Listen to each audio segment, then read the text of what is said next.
this is an iHeart podcast. Guaranteed human. Well, the holidays have come and gone once again, but if you've forgotten to get that special someone in your life a gift, well, Mint Mobile is extending their holiday offer of half off unlimited wireless. So here's the idea. You get it now, you call it an early present for next year. What do you have to lose? Give it a try at mintmobile.com/switch. Limited time 50% off regular price for new customers. Upfront payment required. $45 for 3 months, $90 for 6 months, or $180 for 12-month plan. Taxes and fees extra. Speeds may slow after 50 gigabytes per month when network is busy. See terms.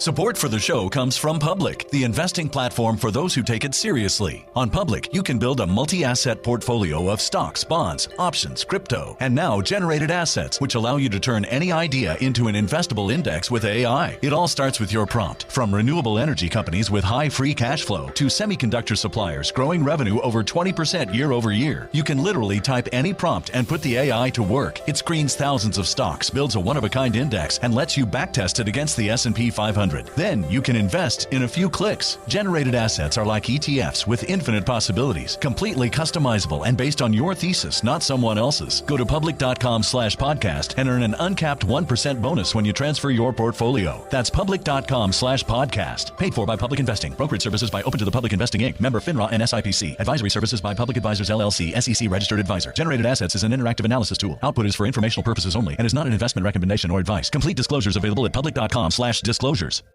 This Sunday, iHeartRadio brings you live to Levi's Stadium in Santa Clara for the Super Bowl 60 tailgate concert, presented by NetApp. It's the ultimate pregame party, featuring an exclusive performance from Teddy Swims.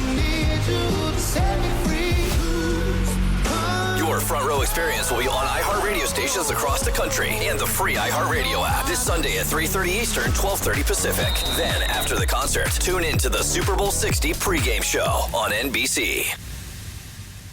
This is Andrea Gunning from Betrayal. Most wellness routines fail somewhere between day one motivation and where did I put that powder? That's where Grunes comes in. Grunes packs over 20 vitamins and minerals, greens, and prebiotics into a snack pack of tiny, delicious gummies. No powders, no pills. Just a simple way to support your gut health, beauty, energy, immunity, recovery, and cognition. Plus, the ingredients in Grunes are backed by over 35,000 research publications. It's a convenient, comprehensive formula designed for real life. Get up to 52% off with the code BETRAYAL at Grunes.co. That's code BETRAYAL at GRUNS.co. Why have I asked my electrician I found on Angie.com to bury my pet hamster Nibbles in our yard for me? Because I was so moved by how carefully he buried my electrical wires, I knew I could trust him to bury my sweet Nibbles after his untimely end. Nibbles, gone too soon. May he scurry in peace. Hey, sorry about your pet, but I just wire stuff. Nibbles would have loved you like a brother. Connecting homeowners with skilled pros for over 30 years. Angie, the one you trust to find the ones you trust. Find pros for all your home projects at Angie.com.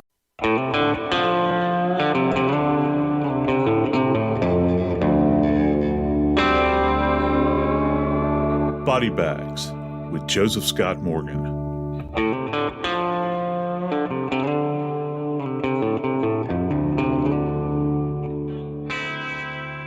You've worked your entire life to make a home, to create a family, maybe even put away enough money to have a lake house somewhere where you can get away from all of the everyday, the grind. But suddenly your life ends brutally at the end of a rifle, and then your body is dismembered. I'm Joseph Scott Morgan, and this is Body Bags. Joining me today is my good friend Jackie Howard, executive producer of Crime Stories with Nancy Grace. Joining me today is my good friend Jackie Howard, executive producer of Crime Stories with Nancy Grace. Jackie, what can you tell us about this case today?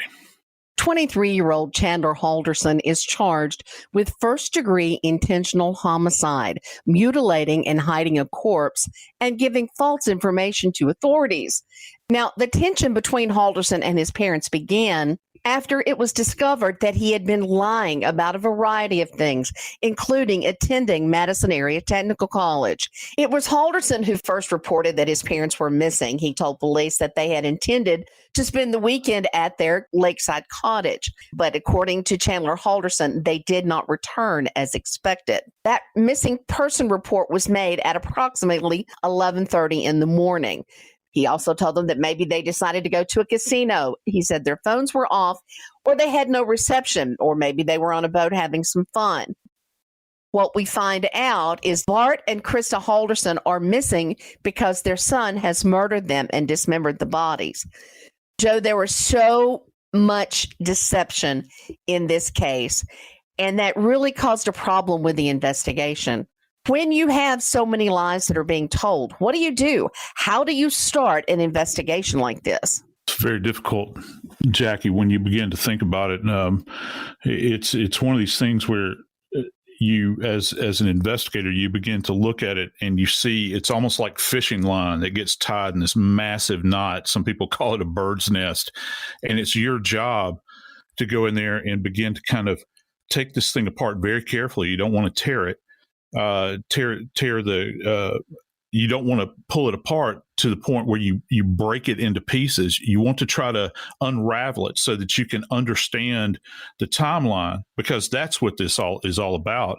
With this young man, he was specifically lying about timelines, and time is, as investigators, is the most important thing that we possess. It is the greatest asset that we have in any death investigation in particular, for a variety of reasons. If you look at it from the forensic standpoint, you begin to think about one of the main questions they ask a death investigator is, how long, in fact, has the individual been deceased? Well, when you have witnesses, and in this case, you have a son that possesses what you hope is firsthand knowledge, if he is giving you bad time information, then everything begins to get twisted. But here's the reverse of that. When you finally get your hands on a body, for instance, and you begin to examine the body, the science says otherwise, okay, relative to the timeline. And that's one of the things that we look for. And many times criminals don't think about that. They don't think that the science can actually trip them up at the most simple level of science. When we begin to talk about postmortem changes and decomposition and all those sorts of things, that's when the science doesn't marry up with a narrative that a potential perpetrator is trying to sell to us. So we know that Chandler Halderson first reported his parents missing at 11:30 that morning. And he said they could be with friends. He didn't know where they were. So the police started there. Where do they go next? Since we don't have an idea who the couple is, do they go to the home, to the farm that they were supposed to be at? Do they start looking for bank records? I mean, how do you start to form that timeline? Well, you want to reach out to any of the principles that are in the life of the missing individual. And in this particular case with Krista, and specifically, her coworkers had become concerned over the fact that she hadn't turned up at work. And, she's apparently very diligent in what she does. She doesn't, not come to work. So that is a head scratcher for them. She hadn't requested any kind of time off at that point in time. And here he is, he's telling this story that, well, first off, the story he said is that they had left with a mystery couple, okay, that they were going to this lake cottage that the family had. And he didn't know who the couple was. All right. How can you do that? You live with your parents. You don't know who they're going off with. And when her coworkers came to the house, they looked in the garage and they saw that both of the cars were there. So that was kind of a head scratcher for them. And then Chandler puts forth also that the family, that his mom and dad had to go to the lake because of an emergency. They were going there to check on the cottage because there'd been a big storm that had come through and they were going to go do repairs. And then the story just becomes bigger and bigger and bigger all along. And this is the trick, isn't it? If you're trying to stay convincing when it comes to investigators, the more you add on to this, you can't remember the lies that you've already told. And so this is going to make alarm bells go off with the cops at any moment in time. And you have to be very, very careful if you're the perpetrator, and it distracts you, doesn't it? It distracts you from what the reality is versus what the story is that you're trying, or the story that you're trying to sell them is. So it's kind of an odd situation to be in. The first lie when Chandler reported that his parents were missing. Again, I just mentioned that, I know, but it's really important because his report was made on Wednesday, July 7th. That was when Chandler reported his parents missing. Again, 11:30 that morning. But the last time that Bart and Krista Halderson were seen was July 1st, 2021 at their home. You would think that there would be more concern with the fact that your parents did not come back when they said they were going to before 6 days. Yeah, you would think so, Jackie, that, that you would have contact with them. Now, Chandler's got a brother, an older brother, that doesn't live at home. He's out on his own. This young man lives with his parents. He has an intimate relationship with them from a familial standpoint. He kind of knows their comings and goings. That's why it's so odd about this mystery couple that they were supposed to have gone off with that he can't come up with a name for. How can you not keep track of your parents' timeline? And why is it that you would wait 6 days, Jackie? 6 days to report your parents missing? I mean, these are people that he sees day in and day out. He knows what his father does for a living. He's an accountant. He knows his mom's schedule. He's fully aware of what's going on. And here's another wrinkle. And this is kind of interesting that, it's kind of a head scratcher knowing what we know about Chandler's father. Chandler had put forth a narrative as well that his mom and dad had gone to a casino. Well, just let me tell you, Bart Halderson, guess what he did for a living? He was an accountant.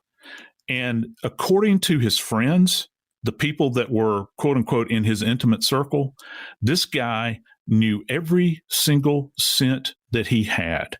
He didn't spend money at all. Now, for somebody that holds on to money like that, that is fully aware of what they have in the bank, going off to a casino rather spontaneously seems a bit frivolous, doesn't it? It does. And what compounds this web of lies is that Halderson told the police that he had messages between himself and his parents while they were gone.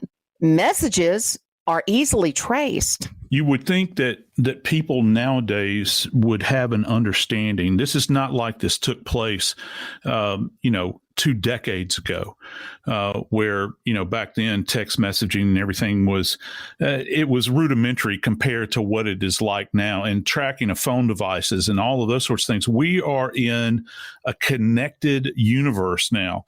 And this case is a prime example of the lack of awareness that an individual has relative to how they can be tracked, not just with the messages that they're sending, but also the movement of a phone.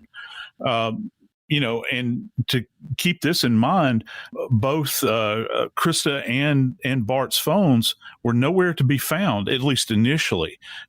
They couldn't track them. They didn't know where they were. As a matter of fact, one of the messages or one of the pings that they had came back from a county which they had not been visiting, that they did not regularly go to. And so from Jump Street, the police were suspicious at that moment in time.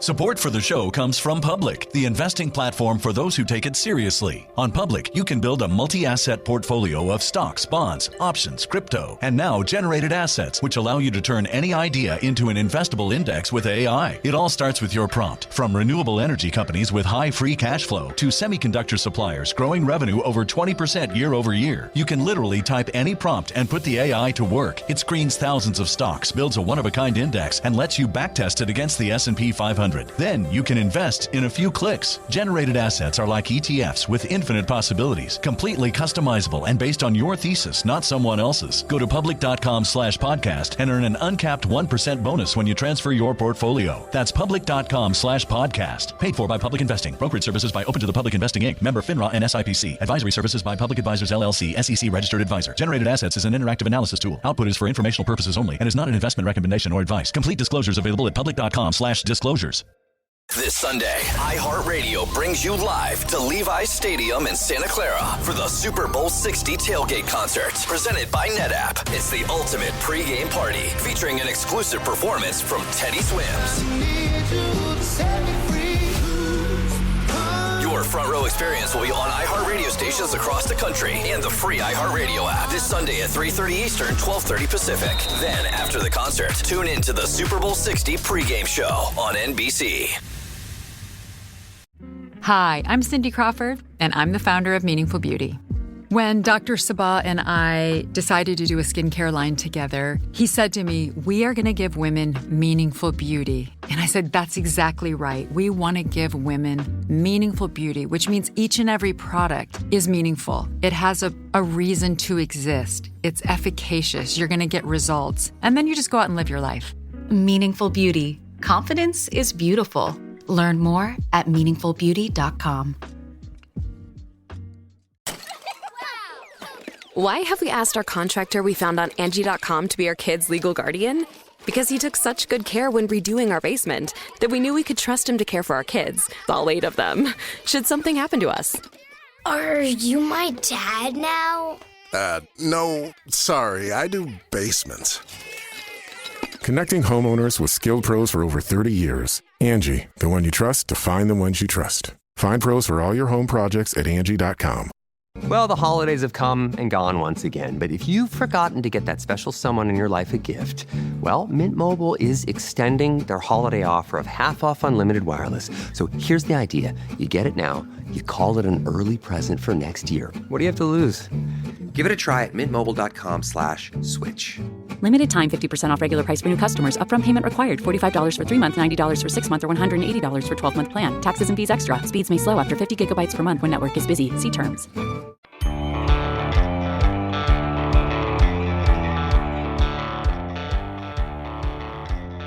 Jackie, I got to tell you, as a death investigator, one of the most overwhelming tasks that we have is anytime we have a case where a body or bodies have been dismembered. And the reason it's so difficult is the fact that there's always the potential that you're going to have multiple scenes with a case like that. What can you tell us about the evidence in this case? One of the biggest clues that came forward, Joe, to help the police solve this crime is that even though Chandler Halderson told police that he did not have any idea where his parents were, that he had not been to the family cottage, we now know that he had been. A witness came forward after the couple was reported missing to tell police that Chandler was seen coming out of the woods by the cottage house.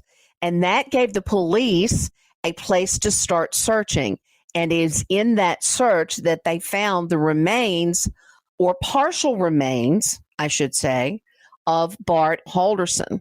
You know, with Chandler, Jackie, he claimed that he had no idea as to the location of his parents. But let's keep in mind that several witnesses had actually placed an individual that looked similar to Chandler in these specific areas. I think one area was near what's referred to as the Wisconsin River, where he was kind of wandering back and forth between a roadway and the river, presumably to look for a place to deposit remains. There was also a vehicle that fit the description of one of the family's vehicles there at the scene with, now get this, with the hatchback open. And he was seen walking away from the vehicle with a backpack on his shoulders. And so anytime you begin to see this kind of activity and it sticks in the brain of a witness, that could be very damning, but it can also be a major help to the police, because keep in mind, at this point in time, when you walk into an investigation like this, you don't really know which way the wind is blowing, particularly if you have a primary suspect witness like this son who is giving you bad information all the way along. The key here is discovering physical information, whether it would be, say, gunfire-related evidence, blood evidence, instrumentalities, or specifically human remains. We know that the first piece of evidence that the police came across was a tarp covered in blood, and inside that tarp was Bart Halderson's body. So with the discovery of that gave the police the impetus to get a search warrant to search the entirety of the property and other related properties. So let's start with the tarp, Joe. What all is that going to tell us? Well, Jackie, a lot of people don't understand. In particularly, if you listen to any kind of trial, any kind of testimony from trial, you cannot simply go up on a stand as a forensic witness and say, I saw blood at the scene. You have to jump through several layers in order before you can get to blood. So one of the things they would have done with that tarp is they do what is referred to as a presumptive test. And that's a field test that you can do out of the scene. You look at the tarp and you might see a dried red area or brown. Sometimes it appears brown. Sometimes I've even seen it look like milk chocolate. And you swab that area and you do a test. At that point in time, you say, okay, yeah, this is blood. The chemistry is telling me this is blood, but you can't go any further than that without doing another test. And that is a test where you test it to see if it is actually human blood, because it could be an animal. Maybe it was a deer. Maybe it was a dog. You have no idea. And so once you find human blood, then you have to think, well, we've got people that are missing. Is this blood tied back to the individuals that are missing in some way? And of course, it turned out to be Bart. Now, you had mentioned that they found Bart's body. Well, they didn't actually find the totality of his body. They found his torso. And his torso, it was missing limbs, Jackie. So, can you imagine you're a police officer and you have no idea what to expect, and then suddenly you recover the body that is missing limbs, it's missing a head, and as it turns out, had a couple of gunshot wounds in it as well. That was the first indication of the gruesomeness of this case. At that time that the father's body was found, Krista Halderson's body was still missing, and we still do not believe that full remains of Krista have been found. The parents were dismembered and brutally dismembered. Explain to me, Joe, what he used. How is that going to be done? How difficult is that going to be done? And what is the evidence that is going to show up on the body to let us know which instruments were used? I want our listeners who are just really bright. You wouldn't believe some of the comments I get from folks about what we talk about on body bags. I know that you guys are going to understand this. When you think about a body and you're taking a body apart, what are you doing? Well, you're creating more evidence, aren't you? And it's not just the marks that you leave on the body. It's what you leave behind, all of the blood evidence, because it's hard to keep blood evidence, for instance, contained. I mean, how many of us have spilled a glass of milk before? It goes everywhere, doesn't it? Well, blood's no different. You're going to have a shower of blood all over these locations where you're attempting to dismember a body. And then you're going through bone, Jackie. And we do know that he used a saw, a hand saw. And not only did he use a saw, Jackie, they found broken saw blades, which means he went through several iterations of the saw. He's attempting, and because the bone, human bone, is so robust, if you don't have the right tools in order to take it apart, it's going to be problematic. So he actually broke a couple of blades while sawing through the remains of his parents. And so that's going to leave telltale marks on the bone, and that's where we call in people like tool mark examiners, people that are criminalists, and they can actually microscopically match up marks on the bone that are created by metal objects like teeth from the saw. And every saw, I urge anybody at home, if you have a hacksaw, for instance, it's going to look different than, say, a limb saw. Or the saws that we use, for instance, in the morgue. I mean, how many of you watched a show like Dexter or something like that, and you hear the little buzzing sound, that high-pitched buzzing sound for a bone saw? That's that's called a striker saw. We use those in the morgue, and that's how we open, say, for instance, the head. It's an agitating saw, like a cast saw. So those teeth mark are going to look different, particularly microscopically. So anytime you apply an instrument to a body, it leaves a specific marking on the body, much like a bullet has specific markings. And it's something that can be tied back to the instrumentalities that are being used. We do know that they found scissors that had blood, bone, and DNA on them. We do know that they also found the aforementioned saw with the handle and the broken blade. Jackie, they found bolt cutters. Can you imagine that? Bolt cutters were used as well, and an axe. So you have all of this instrumentality that is literally bathed in the parent's DNA. And then to boot, after the dismemberment takes place, he has to deposit these remains somewhere. So at the end of the day, the remains are found dispersed in a variety of different locations. I think in total, almost 6 maybe, with one of them actually being the family home. But of course, the most gruesome thing is yet to follow. What actually happened in the fireplace, Jackie? Well, that would be the discovery of the father's skull inside the fireplace. It is believed that Halderson burned his parents' heads in the fireplace. That is apparently what had happened. The fire in this fireplace, according to the arson investigators, got so very hot that the bone began to fragment. And when you look at fragmented bone that comes about as a result of burning, it's a very interesting presentation. When it kind of cracks apart, it looks like a matrix. It's like a spider web looking appearance, and you'll generally get this. It's very pronounced in burned bone. If it doesn't pulpify, that means go down to powder. It begins to kind of break apart, and you can see this webbing that it appears like within the interior of the bone itself. Now, I want our listeners to really understand this and kind of grab hold of this. A crematory, if you've ever had loved ones that, their remains have been taken care of by a funeral home and they've been cremated, it takes 1,800 degrees of sustained heat in order to render down a human remain. And that's with a constant fuel source, which of course is natural gas in most cases. This is going into the line that powers the crematory. And that's sustained. And keep in mind, a cremation unit is actually all contained. It's not like an open hearth fireplace. So this is what this young man would have allegedly had to have done. Can you imagine, Jackie? You're having to sit in front of a fireplace. You've got your father's head, potentially your mother's head. You build a fire in the hearth, a hearth that you've sat around as families, maybe on Christmases, and you begin to burn wood in order to fuel the fire. And you have to constantly tend this fire as these heads are literally cooking down before your eyes. And this is a big takeaway from me. On the right side of the fireplace, there is a large black stained area. And this is quite horrific. The fire investigator said that was an indication of liquefied fat that had rolled off of the bodies and had stained that metallic grate that holds the wood in place. And presumably, that's where the head or heads would have been rendered down.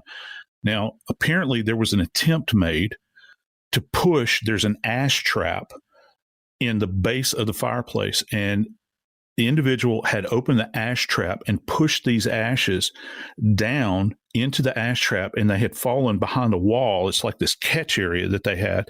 And you would not believe what the investigators had to go through in order to retrieve these fractured remains. They actually had to call a forensic anthropologist out to the scene to sift through this ash that they're trying to collect. It is a major undertaking, Jackie. When you talk about rendering down the bones, Joe, and you talked about how robust bone is, what kind of temperatures are you talking about that he used to break down the bone? And it's not like paper. It doesn't just, there's heat and it turns into ash. Talked about sustained temperatures. Yep. But did he pound Did he grind the skull down? I mean, how do you actually get it down to powder? Will fire actually just do that? I think that it probably could over a protracted period of time. But listen, if you don't have a contained space where you can hit that sustained temperature of 1800 degrees. Remember, in a crematory, they're not tending remains. They're not having to add fuel, and it's just as I've stated. It is a sustained, constant heat until these remains become what are referred to as cremains. In this particular case, he would have had to, or the perpetrator would have had to have sat in front of the hearth and maintain this heat. So if you cannot attain that 1800 degrees, Jackie, you're going to have to work with a lower heat and a longer period of time. I cannot even begin to fathom how long he had to sit there and tend that fire and continue to add fuel to that fire in order to keep the sustainability going where you can begin to render it down. And to your question, I think that's a fantastic question. Would you have had to have pulpified the remains? Yeah, I think that you would probably have to. And the question is, would you have the will to? Do you have the ability to take an instrumentality like a hammer or maybe even a sledgehammer or maybe even your foot and then take the mortal remains of your parents out of there and stomp them down or beat them down until they become pulpified?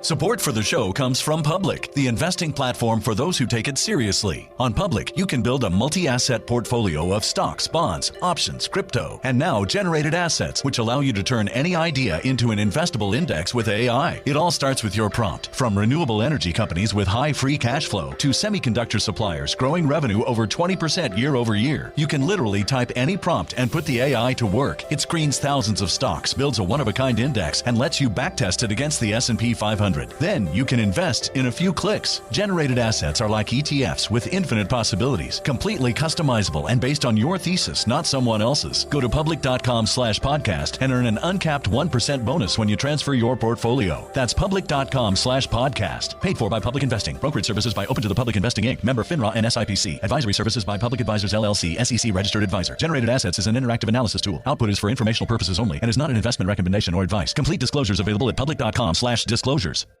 This Sunday, iHeartRadio brings you live to Levi's Stadium in Santa Clara for the Super Bowl 60 tailgate concert, presented by NetApp. It's the ultimate pregame party, featuring an exclusive performance from Teddy Swims. Your front row experience will be on iHeartRadio stations across the country and the free iHeartRadio app this Sunday at 3:30 Eastern, 12:30 Pacific. Then, after the concert, tune in to the Super Bowl 60 pregame show on NBC. Hi, I'm Cindy Crawford, and I'm the founder of Meaningful Beauty. When Dr. Sabah and I decided to do a skincare line together, he said to me, we are going to give women meaningful beauty. And I said, that's exactly right. We want to give women meaningful beauty, which means each and every product is meaningful. It has a reason to exist. It's efficacious. You're going to get results. And then you just go out and live your life. Meaningful Beauty. Confidence is beautiful. Learn more at meaningfulbeauty.com. Why have I asked my HVAC guy I found on Angie.com to change my grandpa's trachea tube? Because I was so amazed by how quickly he replaced our air ducts. I knew I could trust him to change Pop-Pop's tube while I was on vacation. Make it quick, young man. Aw, see? Pop-Pop trusts you. I think we should call a doctor. Connecting homeowners with skilled pros for over 30 years. Angie, the one you trust to find the ones you trust. Find pros for all your home projects at Angie.com. Are you a fraud-paying American? It's a fact that 1 in 4 honest, hard-working, tax-paying Americans has been a victim of identity theft. With LifeLock Identity Theft Protection, though, if your identity is stolen, they fix it, guaranteed, and get you your money back. Last year, the IRS flagged over $16 billion in refunds for identity fraud. That's billions of dollars that could come from your salary, overtime, or second job. But this year, you don't need to stay a victim. LifeLock monitors millions of data points per second for your personal information and alerts you to threats you could easily miss on your own. And if your information does fall into the wrong hands, only LifeLock has U.S.-based restoration specialists who are backed by the $1 Million Protection Package. Because this tax season, fraud-paying American is something no American should have to claim. Visit LifeLock.com/iHeart and save up to 40% your first year. That's 40% off at LifeLock.com/iHeart. Terms apply.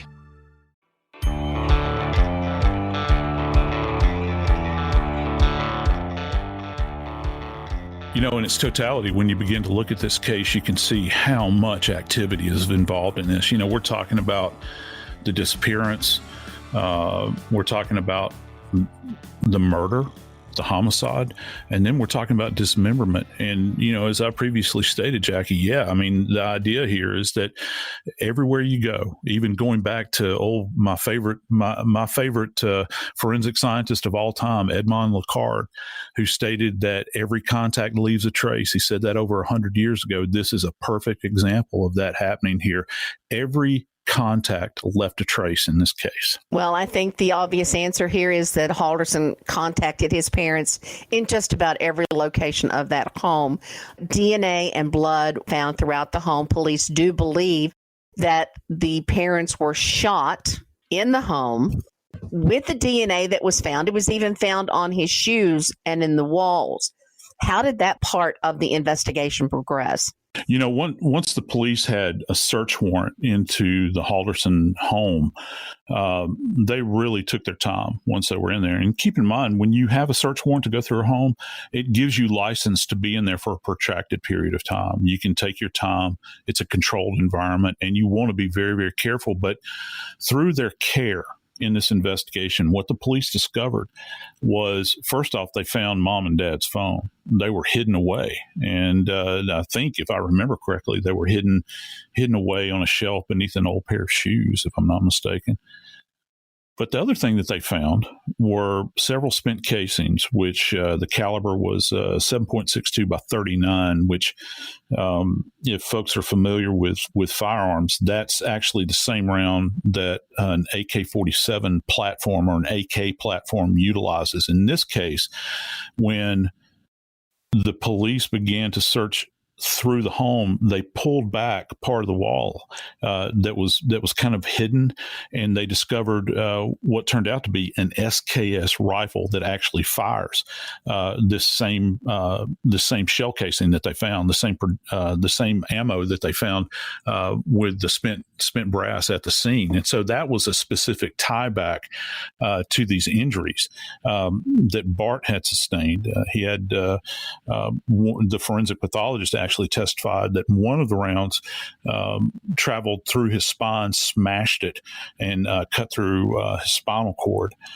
Quite horrific. There's evidence that there was an attempt to clean up, but as we know, it doesn't matter how much you clean up nowadays. We're going to be able to find, the forensic community is going to be able to find blood. In this case, they did. They found a treasure trove of blood at the scene. And as you rightly mentioned, Jackie, this is a real interesting point here.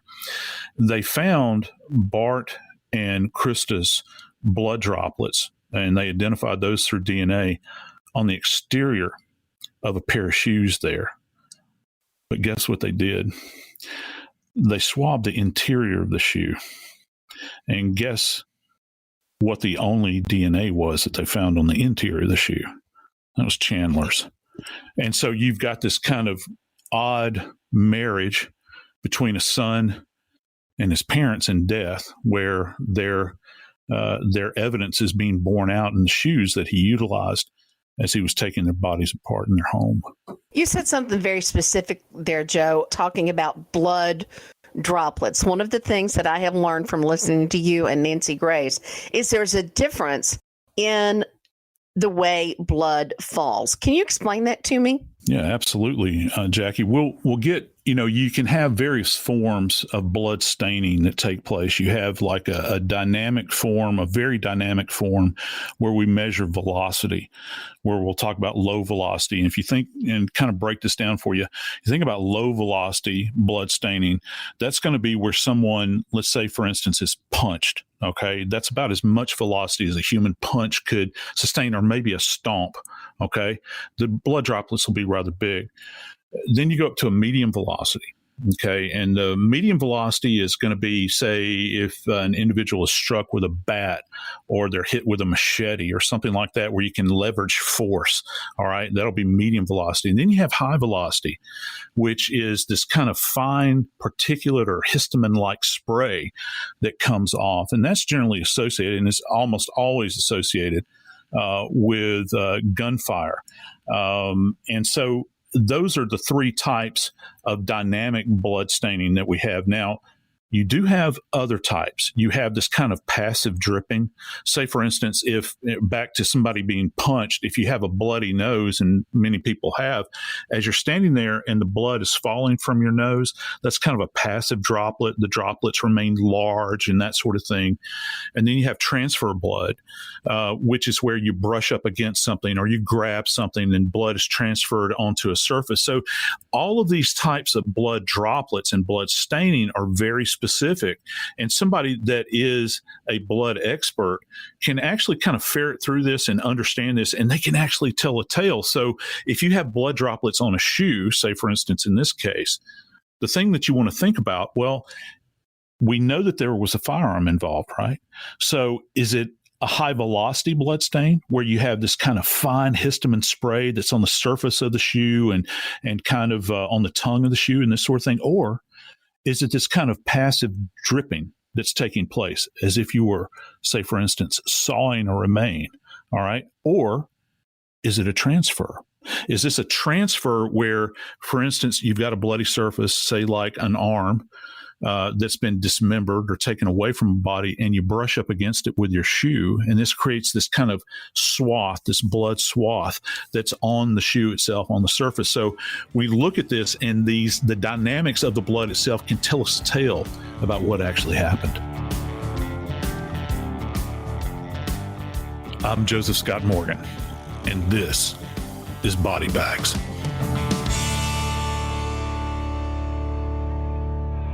This Sunday, iHeartRadio brings you live to Levi's Stadium in Santa Clara for the Super Bowl 60 tailgate concert, presented by NetApp. It's the ultimate pregame party, featuring an exclusive performance from Teddy Swims.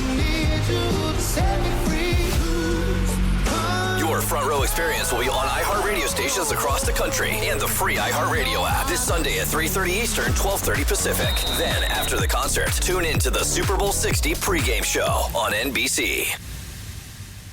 This is Andrea Gunning from Betrayal. Most wellness routines fail somewhere between day one motivation and where did I put that powder? That's where Grunes comes in. Grunes packs over 20 vitamins and minerals, greens, and prebiotics into a snack pack of tiny, delicious gummies. No powders, no pills. Just a simple way to support your gut health, beauty, energy, immunity, recovery, and cognition. Plus, the ingredients in Grunes are backed by over 35,000 research publications. It's a convenient, comprehensive formula designed for real life. Get up to 52% off with the code BETRAYAL at Grunes.co. That's code BETRAYAL at GRUNS.co. Running my small business was like playing basketball 5-on-1, and I was the one. Now, QuickBooks gives me access to a team of AI agents and trusted experts for the assists I need. Nothing but net. Outdo it with Intuit QuickBooks. Feature availability varies by product. Are you a fraud-paying American? 1 in 4 tax-paying Americans has been a victim of identity fraud.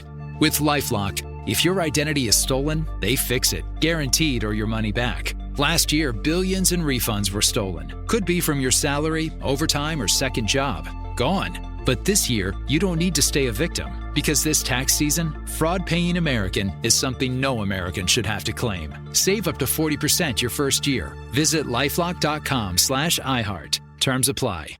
Owning a home is full of surprises. Some wonderful, some Not so much. And when something breaks, it can feel like the whole day unravels. That's why HomeServe exists. For as little as $4.99 a month, you'll always have someone to call. A trusted professional ready to help, bringing peace of mind to 4.5 million homeowners nationwide. For plans starting at just $4.99 a month, go to homeserve.com. That's homeserve.com. Not available everywhere. Most plans range between $4.99 to $11.99 a month your first year. Terms apply on covered repairs. This is an iHeart podcast.